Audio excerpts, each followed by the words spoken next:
देखिए, सुनिए और समझिए। मैं आप सभी से एक गुजारिश करना चाहता हूँ, निवेदन करना चाहता हूँ कि संपूर्ण भारत में जितने भी महापुरुष हुए हैं, उनकी सोच से, उनकी आइडियोलॉजी से, उनकी व्यवस्था से, उनके परिवर्तन से आज हम जो इस देश में सुरक्षित हैं, उन महापुरुषों की देन है। न बल्कि कांग्रेस बीजेपी की देन है और न ही 70-73 साल से देश को चला रहे हैं लोग, इनकी देन है। किसी की देन नहीं है ये। उन महापुरुषों की देन है जो उन महापुरुषों ने अपना सब कुछ न्योछावर करके इस देश में एक अच्छी व्यवस्था की, इस देश में एक संविधान दिया, इस देश के अंदर एक भाईचारा दिया, इस देश में एक शांति का पैगाम दिया। इस देश के अंदर सारी व्यवस्थाएं उन महापुरुषों की देन है, इन पार्टियों की नेताओं की देन नहीं है। ये तो लूट मचा रखी है इन लोगों ने।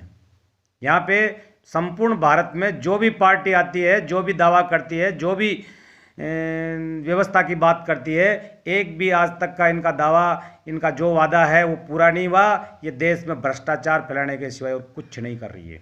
देख लीजिए आप सब, पूरा संपूर्ण देश देख सकता है कि ये लोग क्या कर रहे हैं। कोई भी किसी भी पार्टी की सरकार आई है, जनता को गुमराह किया है, जनता को लूटा है, जनता का खून चूसा है और जनता को आज सड़कों पर मरने पे छोड़ दिया। यहाँ तक वर्तमान के प्रधानमंत्री तो ये कहते हैं कि आत्मनिर्भर बन जाओ। तो फिर आप क्या कर रहे हो भाई? आम नागरिक आत्मनिर्भर अपना आप आपकी सोच अपना आप करेगा, खुद की जो भी व्यवस्था खुद ही करेगा। तो फिर आपका क्या काम है? आप भी छोड़िए पद, प्रधानमंत्री से दे इस्तीफा, आप भी जाइए अपनी चाय पानी बेचिए वापस दोबारा। जो आपने पुराना काम था आप भी चालू कर लीजिए।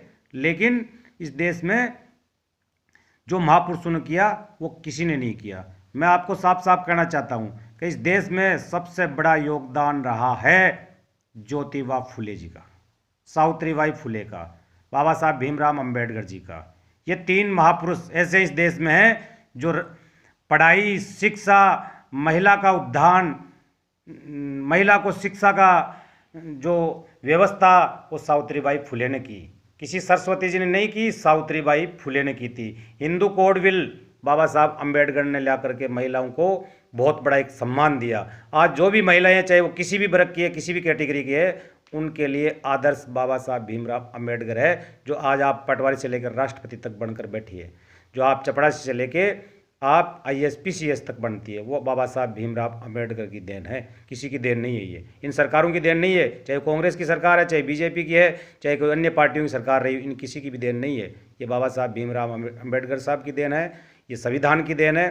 तो मैं आप सभी से कहना चाहता हूँ, खास तौर से मैं SC कैटेगरी के लोगों से बात करना चाहता हूँ। SC समाज जो बात करने में, बवाल मचाने में तो पूरे देश में आगे रहते हैं, लेकिन आज करीब इस देश की 20-22% SC ये बिखरी हुई क्यों है भाई? ये टुकड़ों में क्यों है? मैं आपसे बताना चाहता हूँ, कहना चाहता हूँ, बाबा साहब भीमराव अंबेडकर नहीं होते, अपने आप का त्याग नहीं करते, अपनी बीवी बच्चे कुर्बान नहीं करते, तो आपका और हमारा नामा निशान नहीं रहता यहाँ पे। किसके भरोसे हो तुम? आप लोग, हम लोग किसके भरोसे हैं? आप लोगों के, हमारे लिए बाबा साहब भीमराव अंबेडकर ने जो व्यवस्था की है उससे कायम करने का रास्ता बनाइए आप लोग। ये टांग खिंचाई बंद करो, ये एक दूसरे की बुराई बंद करो, एक दूसरे की भलाई की बात करो, एक दूसरे को जोड़ने की बात करो। अगर बाबा साहब भीमराव अंबेडकर नहीं होते तो आपका और हमारा अस्तित्व इस देश में नहीं होता। ये मैं कहना चाहता हूँ आपको। दूसरी बात, आपके लिए और हमारे लिए बाबा साहब ने अपना सब कुछ न्योछावर कर दिया, सब कुछ त्याग कर दिया। त्याग करना सीखो पहले तो, त्याग करना है हमें। दूसरी बात, बाबा साहब के बाद में कांशीराम जी अगर नहीं जन्म लेते, कांशीराम नहीं आते, तो बाबा साहब भीमराव अंबेडकर का भी, ये मनोवादी जो राजनीतिक लोग हैं, ये बाबा साहब अंबेडकर का भी नामो निशान मिटा देते। लेकिन कांशीराम जी ने जन्म लिया, पूरे संपूर्ण भारत में कड़ी मेहनत से, साइकिल से यात्रा, पैदल यात्रा, भूख मरे प्यास मरे, और पूरे संपूर्ण भारत को ये बताया कि बाबा साहब भीमराव अंबेडकर का दिया हुआ ये संविधान, ये संपूर्ण भारत में लागू हुआ, आम आदमी को हक और अधिकार वहाँ से मिला। तो ये दूसरी जीत हुई, दूसरी बात हुई, दूसरी प्रचार हुआ, वो कांशीराम जी के द्वारा हुआ, किसी के द्वारा नहीं हुआ। कांशीराम जी के जाने के बाद दलित नेता उभर के नहीं आया। कहने में तो बहुत सारे दलित नेता हैं, मंत्री बन के बैठे हैं, राष्ट्रपति तक बैठे हैं, लेकिन कांसीराम बाग में कोई भी समाज का व्यक्ति समाज के हक अधिकारों की बात करने के लिए, व्यवस्था के बात करने के लिए एक भी नेता आगे नहीं आया। दूसरी बात, आज हजारों संगठन बना के बैठे हैं, ये अपनी अपनी दुकानें लेकर बैठे हैं। आप लोग भाई एक मंच पर आके क्यों नहीं बात करते हो? सारे संगठन एक मंच पर आके बात करो। इन सरकारों की क्या औकात है आपकी तरफ नजर उठा ले। लेकिन कोई दिल्ली में बाहर घाल रहा है, कोई राजस्थान में बाहर घाल रहा है, कोई उत्तर प्रदेश में बाहर घाल रहा है, कोई यूपी में उसमें महाराष्ट्र में बाहर घाल रहा है, कोई हरियाणा में बाहर घाल रहा है। क्या है ये? समाज को क्यों गुमराह कर रहे हो तुम लोग? तुम कह रहे हो समाज पीछे नहीं है, अरे तुम एक जगह नहीं हो खुद ही। तुम पहले एक मंच पर आओ ना, सब जितने जितने तुम लेके झंडा लेकर चल रहे हो, आप आओ ना एक मंच पर। दूसरी बात, आपको पार्टियां अलग अलग बनाने की कहाँ जरूरत पड़ी है? कांसीराम की बात करते हो आप, कांसीराम को आप आदर्श मानते हो, तो कांसीराम जी की तो पार्टी बनी हुई है, उस पार्टी पे काम करिए ना आप। अगर आपकी बहन जी से किसी नहीं बनती है तो बहन जी से बातचीत करिए आप आराम से, आपका मसला हल होगा बातचीत से। आपकी पार्टी अलग बनाने से, आप अलग बनने से मसला हल थोड़ी हो जाएगा आपका। आप जाइए, बात करिए। कांसीराम जी ने जो पार्टी बनाई, बहुजन समाज पार्टी बनाई, अगर आप कांसीराम जी की बात करते हो, कांसीराम जी को मानते हो, कांसीराम जी को फॉलो करते हो, कांसीराम जी को आप आगे करते हो, तो फिर आप कांसीराम जी की पार्टी तो बनी हुई है, खुद ही की बनाई है, उनकी बात क्यों नहीं मानते हो फिर आप लोगों से मेरा हाथ जोड़ के निवेदन है, सभी से अपील है, जितने भी संगठन बने हुए हैं बाबा साहब भीमराव अंबेडकर के नाम से, वो सारे एक मंच पर आना चाहिए। जब आपका और हमारा उद्धार होगा, जब आपका और हमारा भला होगा, जब आपका और हमारा नहीं, देश का, प्रदेश का सभी वर्गों का भला हो सकता है, अन्यथा किसी का भला नहीं होने वाला।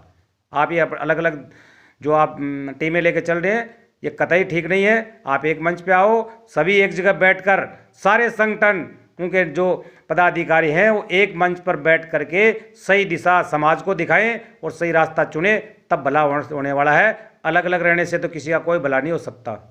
तो मैं आपसे निवेदन है, गुजारिश है, आप एक मंच पे आए।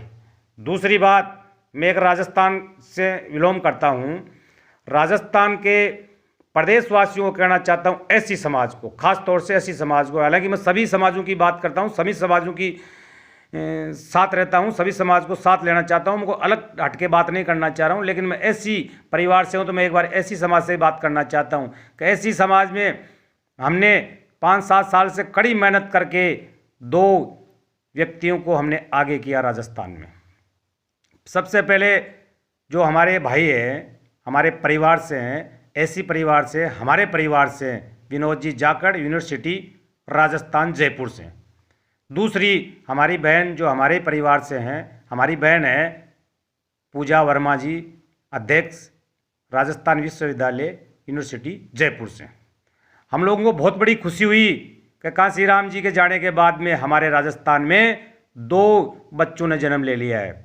हमारा समाज का भला, हमारे समाज का उद्धार करने के लिए अब 2 बच्चे हमारे जन्म ले चुके हैं। लेकिन बड़ी दुख के साथ कहना पड़ रहा है कि वो पता नहीं कि जो हमारे समाज के जो होनहार बच्चे थे, जो राजस्थान के अंदर समाज को एक अच्छी दिशा दिखा सकते थे, उन लोगों को क्या पता क्या हो गया। बाबा साहब ने कहा शिक्षित बनो, तो शिक्षित तो दोनों बच्चे थे, संगठित हो तो संगठित भी थे, लेकिन संघर्ष नहीं।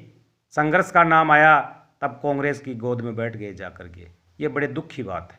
मैं आपसे कहना चाहता हूँ, आपसे मेरा कोई नाराज़गी नहीं है, कोई गिला शिकवा नहीं है। विनोद जी और बहन पूजा जी, आप चाहते दोनों, आप अगर बाबा साहब की तरह बलिदान देना चाहते, आप त्याग करना चाहते, कांसीराम जी की तरह त्याग करना चाहते, तो इस देश के अंदर, इस प्रदेश के अंदर, राजस्थान के अंदर SC, ST, OBC, माइनॉरिटीज और पिछड़े हुए सामान्य जनरल के लोग जो पिछड़े हुए हैं, उनकी आप ताकत बनते और एक कांग्रेस बीजेपी आपके पीछे घूमती।